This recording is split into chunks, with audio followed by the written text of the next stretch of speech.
Hello students, welcome to e-learning platform by Dr. Bapuji Salukhe Institute of Engineering and Technology Kolhapur by Automobile Engineering Department. So let me introduce first myself. I am Professor KG Gharsasi and I am going to teach you the subject Automobile Component Design. Subject code is 22558. तर आपण chapter number 2 चालू केलेला stresses in automobile components आणि ह्या chapter number 2 चा part number 2 असणार आहे. तर या लेक्चर मध्ये आपण जे टॉपिक्स कव्हर करणार आहे ते कुठले कुठले असणार आहेत तर फर्स्ट वन असणार आहे स्ट्रेस स्ट्रेन डायग्राम. म्हणजे काय स्ट्रेस स्ट्रेन डायग्राम म्हणजे काय ते आपण बघणार आहे. Plus stress strain diagram for ductile material आणि ब्रिटल मटेरियल या दोन्हीच्या स्ट्रेस स्ट्रेन डायग्राम कशा असणार आहेत ते आपण या लेक्चर मध्ये कव्हर करणार आहे. त्याच्यानंतर नेक्स्ट वन असणार आहे ते वर्किंग स्ट्रेस. तर वर्किंग स्ट्रेस म्हणजे काय आणि हा कुठे यूज केला जाणार आहे हे आपण या लेक्चर मध्ये कव्हर करणार आहे. आणि नेक्स्ट वन असणार आहे ते फॅक्टर ऑफ सेफ्टी. जे काय फॅक्टर ऑफ सेफ्टी हा एक इम्पॉर्टंट आस्पेक्ट असणार आहे in case of component design. तर ते काय असणार आहे ते आपण या लेक्चर मध्ये कव्हर करणार. तर स्ट्रेस स्ट्रेन डायग्राम. तर stress strain diagram for any material जर आपल्याला फाइंड करायचे असेल तर त्यासाठी आपण कुठली टेस्ट यूज करतो तर स्पेसिमन टेन्शन टेस्ट ही टेस्ट यूज करतो. तर या टेस्ट मध्ये काय केलं जाते तर ज्या कॉम्पोनंटचे आपल्याला स्ट्रेस स्ट्रेन डायग्राम फाइंड करायचे तो कॉम्पोनंट आपण इथं घेतला जातो. तो component may be circular cross section असेल किंवा रेक्टँग्युलर असेल किंवा अदर सेक्शन असेल. त्या कॉम्पोनंटची आपण एक शाफ्ट इथं घेणार आहे. त्याचा साधारणतः डायमीटर किती असणार आहे डी नॉट असणार आहे आणि त्याची लेंथ काय असणार आहे एल नॉट असणार आहे. आणि त्याच्यानंतर काय केलं जाते तर त्या कॉम्पोनंटला टेन्शन अप्लाय केलं जाणार आहे. म्हणजे इथं दिसत असेल हे पी आणि इकडचा फोर्स पी हे दोन्ही फोर्स पी काय करतात त्या कॉम्पोनंटवर टेन्शन अप्लाय करतात. तर टेन्शन अप्लाय केल्यामुळे काय होणार आहे त्या कॉम्पोनंट मध्ये इलॉंगेशन होणार आहे किंवा चेंजेस होणार आहेत. तर ते इलॉंगेशन आणि चेंजेस कुठल्या प्रकारे होतात त्याचा स्टडी एका ग्राफवर केला जातो. त्या ग्राफला आपण काय म्हणतो तर स्ट्रेस स्ट्रेन डायग्राम म्हणतो. तर आपल्याला वेगवेगळ्या मटेरियलच्या स्ट्रेस स्ट्रेन डायग्राम फाइंड करायचे असेल तर काय करायचं फक्त त्या मटेरियलची इथं जी शाफ्ट असणार आहे ती शाफ्ट घ्यायची स्टँडर्ड डायमेन्शन प्रमाणे आणि त्याच्यानंतर काय करायचं त्याला टेन्शन्स अप्लाय करायचं ऑन द बोथ साइड आणि त्या टेन्शन नुसार काय करायचं तर तो ग्राफ प्लॉट करायचा स्ट्रेस स्ट्रेन डायग्राम. यावरून तुम्ही कुठल्याही मटेरियलची स्ट्रेस स्ट्रेन डायग्राम फाइंड करू शकता. तर नेक्स्ट वन असणार आहे stress strain diagram for the ductile material. म्हणजे डक्टाइल मटेरियलसाठी स्ट्रेस स्ट्रेन डायग्राम कसे असणार ते आपण बघणार आहे. तर इथं ग्राफ मध्ये तुम्हाला दिसत असेल की stress strain diagram for the ductile material. इथं काय केलेलं आहे तर वाय ऍक्सिस वर आपण स्ट्रेस घेतलेला आहे आणि एक्स ऍक्सिस वर काय घेतलेला आहे स्ट्रेन घेतलेला आहे आणि त्याचा ग्राफ आपण प्लॉट केलेला आहे. आता डक्टाइल मटेरियल म्हणजे तुम्ही कुठलं पण घ्या. जर आपण माइल्ड स्टील कन्सिडर केलं तर त्याचा स्ट्रेस स्ट्रेन डायग्रामचा आपण ग्राफ बघितला तर तो या प्रकारे येऊ शकतो. तर स्टार्टिंगला जो पॉइंट असणार आहे तो पॉइंट कुठला आहे इथं पॉइंट पी. तर त्या पॉइंट पी ला काय म्हणायचं प्रपोर्शनॅलिटी लिमिट. म्हणजे काय असणार आहे पॉइंट ओ पासून पॉइंट पी पर्यंत जर आपण बघितलं तर स्ट्रेस आणि स्ट्रेन हे दोन्ही काय होतात लिनियरली चेंज होतात. म्हणजे जसं स्ट्रेस वाढत जाणार आहे त्याच अमाऊंट मध्ये काय होणार आहे स्ट्रेन वाढत जाणार आहे आणि त्यालाच काय म्हणायचं तर प्रपोर्शनॅलिटी लिमिट किंवा त्यालाच आपण काय म्हणू शकतो हुक्स लॉ. तर हुक्स लॉ म्हणजे काय stress is directly proportional to the strain. म्हणजे जसा स्ट्रेस वाढत जाणार आहे त्याच प्रमाणात काय होणार आहे स्ट्रेन वाढत जाणार आहे. तर त्याला म्हणायचं हुक्स लॉ. तर हा जो पॉइंट पी असणार आहे तो पॉइंट पी म्हणजे काय असणार आहे प्रोपोर्शनॅलिटी लिमिट. त्याच्यानंतर नेक्स्ट पॉइंट कुठला आहे पॉइंट ई. त्याला काय म्हणायचं तर इलॅस्टिक लिमिट.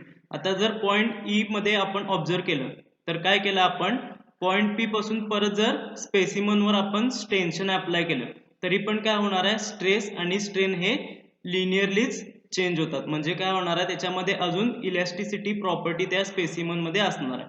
तर त्या पॉइंटला ई पॉइंटला काय म्हणायचं आपण इलॅस्टिक लिमिट.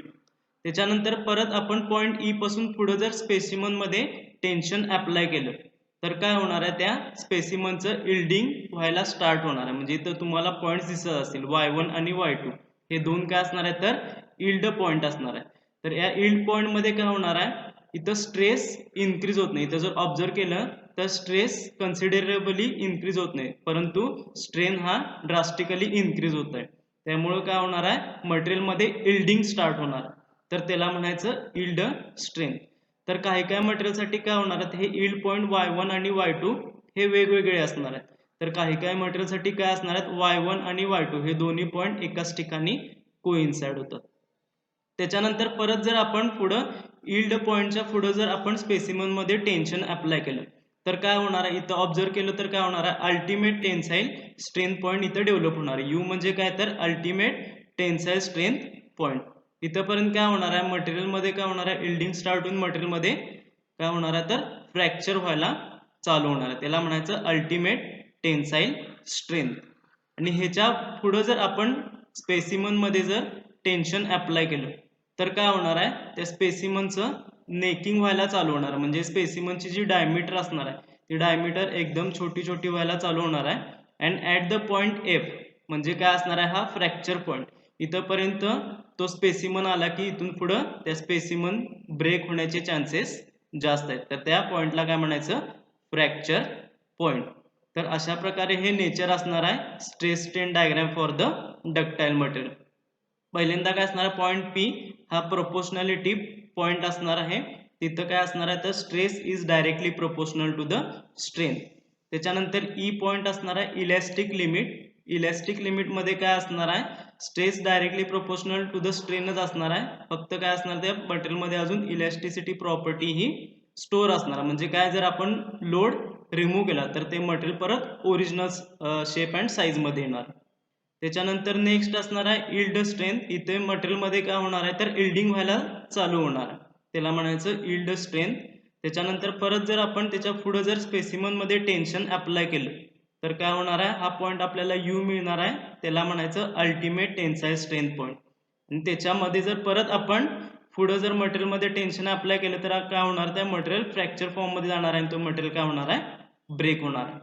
तर याला काय म्हणायचं, stress strain diagram for the ductile material. Next one असणार आहे ते काय तर stress strain diagram for the brittle material. आता ब्रिटल मटेरियलची जर स्ट्रेस स्ट्रेन डायग्राम आपण इथं बघितली तर तुम्हाला डायग्राम मध्ये दिसत असेल ब्रिटल मटेरियलसाठी. तर ह्याच्यामध्ये काय असणार आहे, सर्टन लिमिट पर्यंत काय असणार आहे, stress is directly proportional to the strain असणार आहे.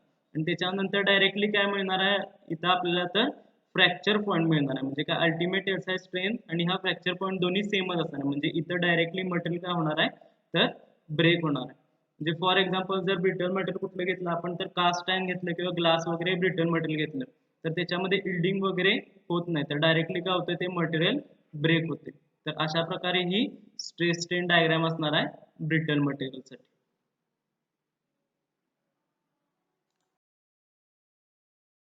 नेक्स्ट वन पॉईंट आहे तो काय असणार आहे, वर्किंग स्ट्रेस किंवा त्यालाच आपण काय म्हणू शकतो तर अलाउएबल स्ट्रेस.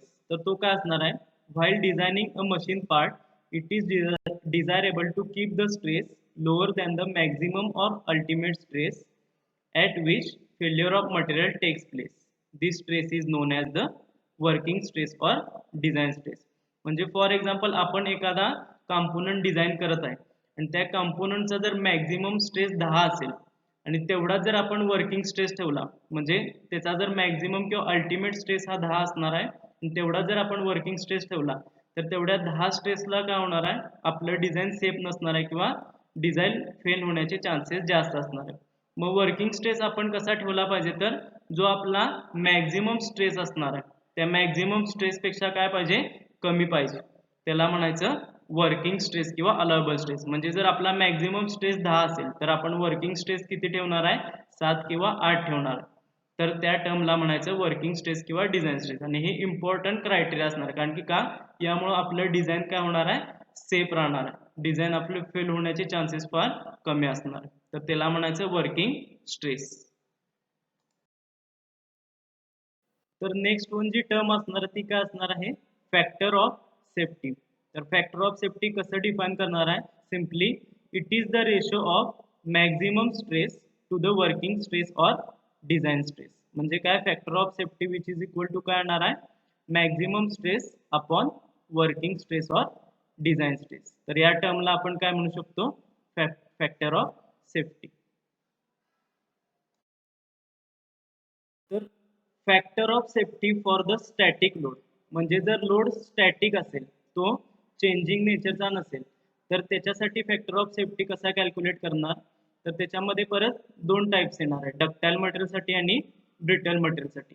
तर factor of safety for ductile material कसा कॅल्क्युलेट करणार आहे, factor of safety which is equal to काय येणार आहे, yield point stress upon working stress और डिझाईन स्ट्रेस. म्हणजे काय, डक्टाइल मटेरियलसाठी मॅक्झिमम स्ट्रेस हा कधी असणार आहे, ज्यावेळी त्याचा तो स्ट्रेस जो यील्ड पॉइंट स्ट्रेस असणार आहे, तोच काय असणार आहे, डक्टाइल मटेरियलसाठी मॅक्झिमम स्ट्रेस असणार आहे.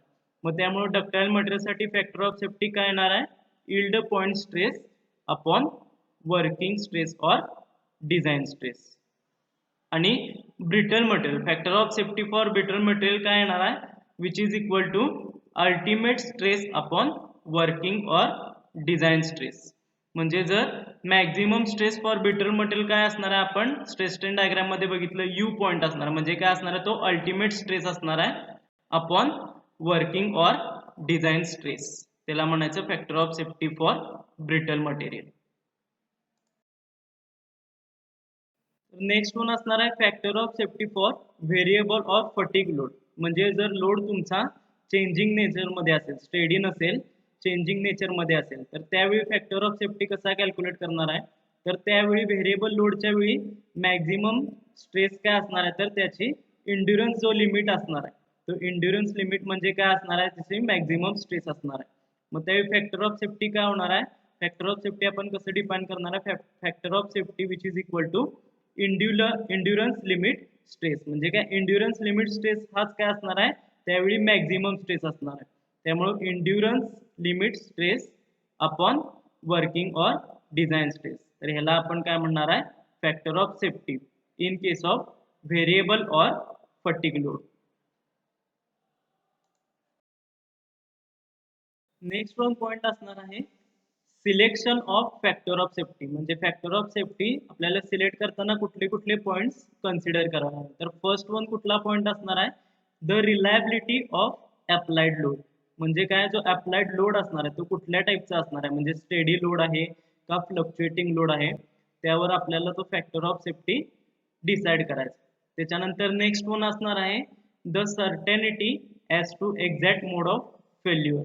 म्हणजे काय असणार आहे, जो आपला कंपोनंट असणार आहे तो कुठल्या प्रकारे फेल होऊ शकतो हे आपल्याला माहित पाहिजे, त्यावर आपण फॅक्टर ऑफ सेफ्टी डिसाइड करू शकतो.